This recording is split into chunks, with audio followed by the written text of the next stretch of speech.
زیبا جان گرامی، سلام خدمت شما.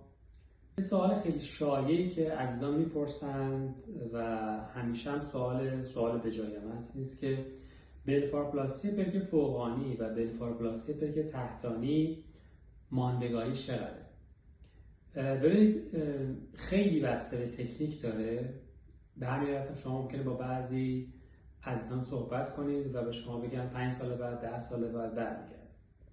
ولی واقعیت اینه که در تکنیک که من انجام میدم، چه برای بلفارپلاسی پلک فوقانی که پوست، عضله و چربی اضافه کامل حذف میشن و چه برای بلفارپلاسی پلک تحتانی که کامل چربی های اضافه حذف میشن و چربی هایی که به زیبایی صدمه میزنن حذف میشن و همونطور که میدونید در پلک پایین ما هیچ برش و بخیه‌ای از داخل و بیرون نداریم و هر دو هم با BSC موضعی انجام میشه. روش ها دائمیه و روش هایی هستن که بازگشت ندارن. سوال اینه که چطور بازگشت ندارن؟ خب تکنیک طوریست که بازگشت نداره.